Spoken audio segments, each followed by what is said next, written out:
మీరు ఇక్కడ కూర్చుంటే థియేటర్లనగా థియేటర్ బయట ఉన్న వేలాది మంది ఈ సినీ అభిమానులను మేము కంట్రోల్ చేయలేకపోతున్నాం. ల్యాండ్ ఆర్డరు శాంతి భద్రతలు చేయి దాటిపోయినాయి. మేము లాఠీ చార్జ్ చేయాల్సిన పరిస్థితి ఉంది.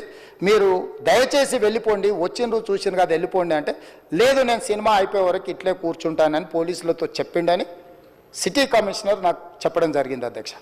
అదేవిధంగా ఇంకా కంట్రోల్ కాకపోవడంతో అప్పుడు డీసీపీ పై అధికార రంగంలో దిగి వాళ్ళ అందరినీ లోపల వాళ్ళ ఎంబడున్న అడ్డుకుంటున్న వాళ్ళను పోలీసులతో జరిపించి చక్కగా డీసీపీ పోయి హీరో గారికి బయట చనిపోయినరు, పరిస్థితి చాలా గందరగోళంగా ఉన్నది, మీరు ఇక్కడ నుంచి కదలాల్సిందే, లేకపోతే మిమ్మల్ని పోలీస్ స్టేషన్కు తీసుకెళ్లాల్సిన పరిస్థితి వస్తుంది, మీరు ఇక్కడ నుంచి కదలాల్సిందే అని బలవంతంగా అతన్ని సినిమా మధ్యలో 12 గంటల సమయంలో, రాత్రి 12 గంటల సమయం అట్టిట్టుగా ఆ సమయంలో అతను తీసుకొచ్చి బండెక్కిస్తే మళ్ళీ అతను రూఫ్ టాప్ ఓపెన్ చేసి మళ్ళీ చేతులు ఊపుకుంటూ రోడ్ షో చేసుకుంటూ, అంటే తల్లి చనిపోయి పిల్లగాడు చావు బతుకుల మధ్యలో ఉన్నాడు, మీరు వెళ్ళండి అని వెనక్కి పంపిస్తే కూడా మళ్ళీ కారులో రూఫ్ టాప్ ఓపెన్ చేసి చేతులు ఊపుకుంటా అభిమానులను సంతోషపెట్టుకుంటా రోడ్ షో చేసుకుంటా అతను వెళ్ళిపోయింది అధ్యక్ష.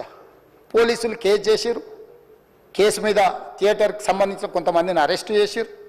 అరెస్టు చేసి 10-11 రోజుల తర్వాత పోలీసు హీరో గారింటికి వెళ్ళిండ్రు.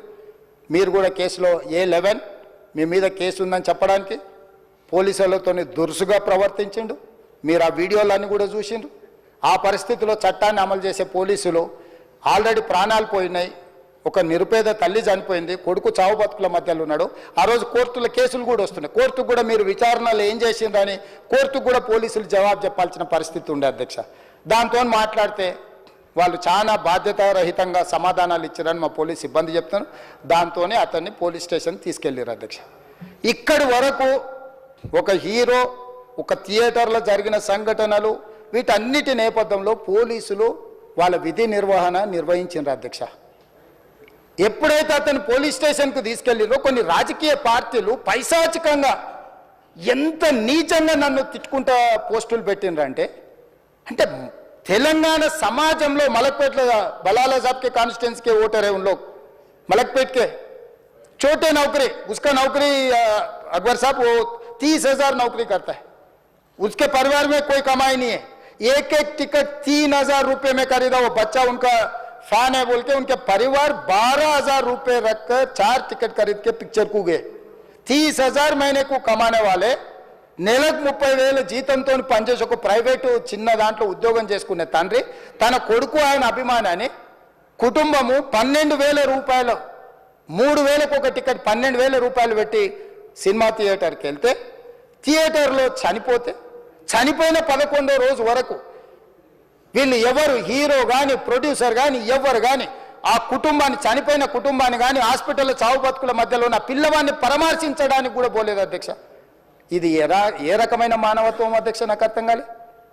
ఇలాంటి మానవత్వం లేకుండా వ్యవహరించిన వాళ్ళను పోలీసులు విధి నిర్వహణలో భాగంగా పోలీస్ స్టేషన్కు తీసుకెళ్తే ఒక ఆయన ట్విట్టర్లో పెడతాడు అడ్డగోలుగా 10 ఏళ్ళు మంత్రి చేసి ఉద్యమాలు చేసినామని చెప్పుకునేటోళ్ళు, ఉద్యమాల సమయంలో సినిమా షూటింగ్లో జరగొద్దని దాడులు చేసిన వ్యక్తులు ఇవాళ అతను భగవత్ స్వరూపుడు, అసలు అతన్ని పోలీసులు ముట్టుకుంటారా?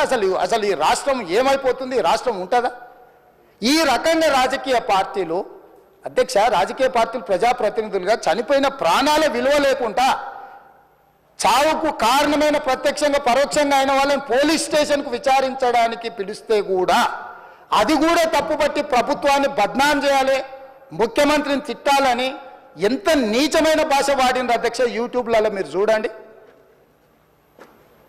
నాకేముంటుంది అధ్యక్ష, ఏంది ఆ సినిమాకు స్పెషల్ రిలాక్సేషన్స్ ఇచ్చి ఇవాళ సినిమా ఏదైతే వ్యాపారం చేసిందో సినీ పరిశ్రమను ప్రోత్సహించాలని మొదటి వారం అత్యధికంగా సినిమా ధరలతో టికెట్లు అమ్ముకోవడానికి, స్పెషల్ షోలు వేసుకోవడానికి, బెనిఫిట్ షోలు వేసుకోవడానికి ప్రత్యేకమైన అనుమతులు ఇచ్చింది నా ప్రభుత్వమే కదా, మా ప్రభుత్వమే అధ్యక్ష. సినీ పరిశ్రమను ప్రోత్సహించాలనే మా విధానం. ప్రోత్సహించే క్రమంలో తెలంగాణ ప్రజల ప్రాణాలను తీసుకోమనే, ప్రాణాలు తీసుకుంటే కూడా వాళ్ళని ఏమనొద్దానంటే మీరు లా చేయండి అధ్యక్ష. మరి స్టేట్కు లా అథారిటీ ఉందో లేదో నాకు తెలియదు, కానీ star, film star, superstars or political stars is having some special privilege. If they murdered anyone also we need not to prosecute or otherwise we need not to book any case against these personalities అని మనం మీరు చట్టం చేస్తా అంటే సినీ ప్రముఖులకు కానీ రాజకీయ ప్రముఖులకు కానీ స్టార్లు అని ఫీల్ అయ్యే వాళ్ళ పట్ల ప్రత్యేకమైన చట్టం ఉంటుంది, వాళ్ళ మీద కేసులు పెట్టొద్దని మీరు ఏమైనా చట్టం చేస్తే ఆ చట్టం అమలు చేస్తాం అధ్యక్ష. ఈ రోజున్న డాక్టర్ బాబాసాహెబ్ అంబేద్కర్ ఇచ్చిన చట్టం ప్రకారము దీనికి కారణమైన వాళ్ళను ప్రత్యక్షంగా పరోక్షంగా కారణమైన వాళ్ళందరి మీద కేసులు కట్టి పోలీసులు విచారణ చేయాల్సిందే, బాధితులను శిక్షించాల్సిందే అధ్యక్ష. సో ఈరోజు ఆ కుటుంబాన్ని ఆదుకోవడానికి ఈరోజు కూడా ఆర్థికపరమైన విషయాల్లో కానీ దీంట్లో కానీ వాళ్ళు ఎవరు పెద్దగా ఆసక్తి, కనీసం సినిమా వాళ్ళు ఒక్కరోజు అతను పొయ్యి వస్తే సినీ ప్రముఖులందరూ అతని ఇంటికి వెళ్ళి అతనికి మొత్తం ఏదో కాళ్ళు చేతులు యాక్సిడెంట్లో పోయినట్టు కన్నీళ్లు గారుస్తారు. ఈ సినీ ప్రముఖులు ఒక్కరైనా హాస్పిటల్కి పోయినరా అధ్యక్ష? నేను సూటిగా తమ ద్వారా సినీ ప్రముఖులను నేను అడుగుతున్నా అధ్యక్ష. తల్లి చనిపోయి 9 సంవత్సరాల పిల్లగాడు బ్రెయిన్ డెడ్ అయ్యి ఆక్సిజన్ అందక 20 రోజుల నుంచి హాస్పిటల్లో కోమాలో ఉంటే ఈ సినీ ప్రముఖులు ఒక్క రోజు కోసం పోలీస్ స్టేషన్ పోయిన ఇంటికాడ క్యూ కట్టి ప్రభుత్వాన్ని తిడుతున్నారు, నన్ను తిడుతున్నారు, అతన్ని పరామర్శిస్తున్నారు. ఏమైంది అధ్యక్ష? అతను కాలు పోయిందా, కన్ను పోయిందా, చేయి పోయిందా, ఏమైనా కిడ్నీలు దెబ్బతిన్నా, ఏమైంది? అతన్ని ఇంతమంది సినీ ప్రముఖులు పరామర్శించరు, కలిసిండ్రు, అభినందించరు. కానీ ఆ పిల్లగాన్ని కనీసమన్న పరామర్శించడానికి సినీ ప్రముఖులు ముందుకు రాలేదంటే సినిమా ఇండస్ట్రీలో ఉన్న ప్రముఖులు ఏం ఆలోచన చేస్తుండ్రో, ఏం కోరుకుంటుండ్రో నాకైతే తెలియదు. 100% जो भी अकबरुद्दीन ओवैसी साहब ने जो मुद्दा उठाए वो मुद्दा के लिए मैं ये बात कह रहा हूँ, सचमुच बोल रहा हूँ, ये शर्म की बात है. వచ్చాను ఇప్పుడు భాస్కర్కి మెయిన్గా ఇటు ఇండస్ట్రీ నుంచి అటు ప్రభుత్వం నుంచి అన్ని రకాలుగా నా ద్వారా నిలబడి వాళ్ళని అన్ని రకాలుగా జాగ్రత్తగా చూసుకునే బాధ్యత తీసుకుంటున్నాము. అలాగే భాస్కర్ని అడిగాను, ఇప్పుడే working in private job. So భాస్కర్కి ఇంట్రెస్ట్ ఉంటే ఇండస్ట్రీలోకి తీసుకొచ్చి ఆయనకు పర్మనెంట్గా కూడా ఒక జాబు ప్రొవైడ్ చేసేలాగా నాకు ఆలోచన వచ్చి నేను సీఎం గారికి చెప్పడం బాగుందన్నారు. సో అది ముందు శ్రీతేజ్ రికవర్ అయిన తర్వాత ఈ ఫ్యామిలీకి కావాల్సినవి, నెక్స్ట్ అయిన డాటర్ కూడా ఉంది, 7 years పాప. సో వాళ్ళకి కావాల్సినవన్నీ చూసుకునే బాధ్యతని తీసుకుంటున్నాను. అలాగే ఇండస్ట్రీ,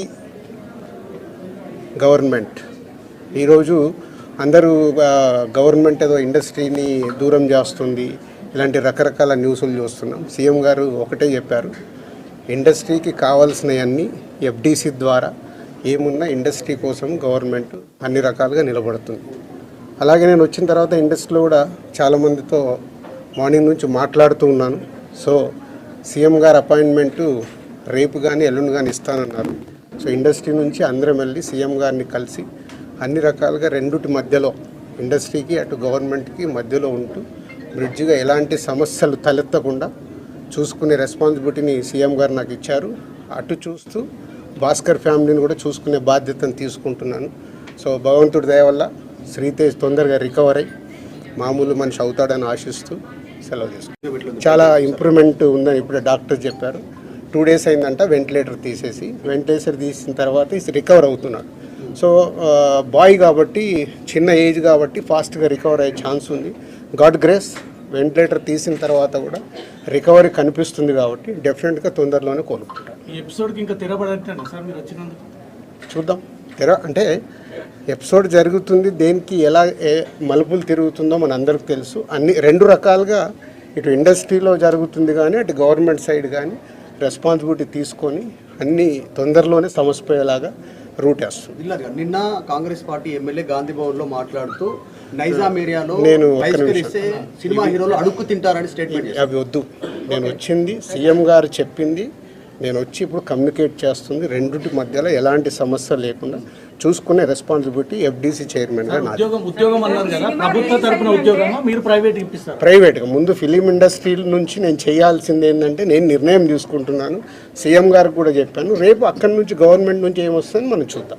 ఒక సినిమా రిలీజ్ అయిందంటే ఖచ్చితంగా అభిమానుల దగ్గరికి వచ్చి పలకరించడం, సినిమా గురించి అభిమానులతో కలిసి చూడడం అనేది ఆనవాయితీగా వస్తుంది. ఇప్పుడు అవన్నీ లేవని చెప్తూ ఉన్నారు. దీని గురించి మీ రియాక్షన్ ఏంటి? అట్ ది సేమ్ టైం కాదమ్మా, ఒక్క నిమిషం, ఇలాంటివి జరగడము దురదృష్టం. ఎన్నో సినిమాలు రిలీజ్ అవుతాయి, మరి ఎప్పుడు జరగవు కదా. అప్పుడప్పుడు ఎవరు కావాలని చెయ్యరు, సిచ్యువేషన్ వల్ల జరిగిన ఇన్సిడెంట్ ఇది. ఎవరైనా కావాలని చేస్తారా? ఇప్పుడు వాళ్ళు కూడా ఆనందంగా కుటుంబంతో అక్కడ చూద్దామని వచ్చారు, దిల్సుఖ్ నగర్ నుంచి సంధ్యా థియేటర్కి వచ్చారు అంటే వాళ్ళకు ఒక ఆనందం పొందటానికే వస్తారు. దురదృష్టం ఇలాంటి సంఘటన జరగడం. ఇలాంటి సంఘటన చెయ్యాలని ఎవరు చేయరు, జరిగింది కాబట్టి దీనికి అన్ని రకాలుగా చూసుకొని చేయాల్సిన బాధ్యత పౌరులుగా మా పైన ఉంది, అలాగే మీడియా పైన కూడా ఉంది. మనందరికీ రెస్పాన్సిబిలిటీ ఉంది. దీన్ని మనము మీ సైడ్ నుంచి కూడా రెస్పాన్సిబిలిటీ ఏంటి, కరెక్ట్గా చూపించిందే 10 సార్లు చూపించి 10 సార్లు వేసి జనాలకు కాకుండా జాగ్రత్త. ఇప్పుడు నేను మాట్లాడాను, దీంట్లో ఉన్న మంచిది జనాల దగ్గరకు తీసుకెళ్ళి సొసైటీకి ఉపయోగపడేలాగా చేయాలి. ఇప్పుడు మీరు చెప్పిన ప్రభుత్వానికి ఇండస్ట్రీకి మధ్య బ్రిడ్జ్ లాగా మీరు పనిచేయబోతున్నారని సీఎం చెప్పిన మాటలకి అల్లు అర్జున్ కౌంటర్గా ప్రెస్ మీట్ పెట్టి అవన్నీ కమెంట్స్ చేసినారు, మీరు చూసే ఉంటారు. అట్లా కాదు, ఫాల్స్గా చెప్తున్నారు అని దాన్ని మీ అబ్జర్వేషన్. నేను అదే కదా రాత్రి వచ్చాను, వచ్చి ఇప్పుడు సీఎం గారిని కలిశాను. సీఎం గారు చెప్పాల్సింది మీకు చెప్పాను. తర్వాత అల్లు అర్జున్ కూడా కలుస్తాను, ఇండస్ట్రీలో ఇంపార్టెంట్ పర్సన్గా. కలిసిన తర్వాత అది కూడా చెప్పి సమన్వయం చేస్తాను. అదే నా డ్యూటీ. నేను మాట్లాడతాను, నేను కలిసిన తర్వాత మాట్లాడతాను. మీకు అదే మళ్ళీ నన్ను కూడా కాంట్రవర్షియల్ క్వశ్చన్ వేసి తీసుకురావద్దు. నేను ఇంకా కలవలేదు, కలిసిన తర్వాత మాట్లాడతాను. ఇప్పుడు సీఎం గారు పాయింట్ ఆఫ్ వ్యూలో మొత్తం విన్నాను, అన్నీ చెప్పాను. ఆయన పాయింట్ ఆఫ్ వ్యూలో విన్న తర్వాత నెక్స్ట్ ప్రెస్ మీట్లో మాట్లాడతాను. నాకు ముందు కావాల్సింది ఏంటంటే మనందరికీ కావాల్సింది ఏంటి, సీఎం గవర్నమెంట్దా లేక అల్లు అర్జున్దా కాదు, ఈయనకి ఏం సపోర్ట్ చేస్తున్నాం, ఈయన ఫ్యామిలీని ఎలా కాపాడుతున్నాం అనేది మన అందరి రెస్పాన్సిబిలిటీ. దాని మీద ఫోకస్ చేద్దాం. ఈ ఎస్ ఫైనాన్షియల్గా అన్ని రకాలుగా భాస్కర్కి నిలబడబోతున్నాం. అది నేను లీడ్ చేస్తున్నాను, నేనే పక్క నుండి నేను అన్ని చేయిస్తాను. అది చెప్పడానికే సీఎం గారు చెప్పమన్నారు. ఈరోజు ద్వారా కూడా ఆయనకు జరగాల్సింది డెఫినెట్గా జరుగుతుంది. లాజికల్గా టెక్నికల్గా జరగాల్సిన అన్ని అయిపోయిన తర్వాత భాస్కర్కి అందరం పక్కన నిలబడి కాపాడుకునే బాధ్యత మాది.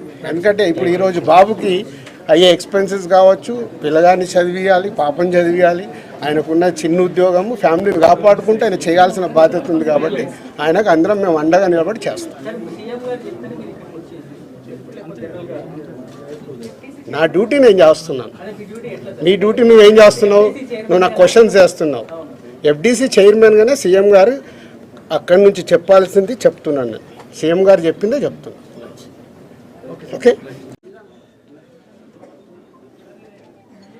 పుష్ప మూవీ ప్రీమియర్ రోజు సంధ్యా థియేటర్లో జరిగిన సంఘటన అందరికీ తెలిసిందే. కొన్ని సంఘటనలు దురదృష్టం. అలా ఆ రోజు జరిగిన సంఘటనలో భాస్కర్ వైఫ్ రేవతి గారు చనిపోవడం, శ్రీతేజ్ హాస్పిటలైజ్ అవ్వడం, సో ఇవన్నీ మనకు తెలిసిందే. సో ఇలాంటి సినిమా ఇండస్ట్రీలో అప్పుడప్పుడు ఇలాంటివి రేర్గా చూస్తూ ఉంటాం, రేర్ కేసెస్లో. పోతే ఈ మధ్య నన్ను సీఎం గారు ఎఫ్డీసీ చైర్మన్గా నియమించినప్పుడు సో ఇండస్ట్రీకి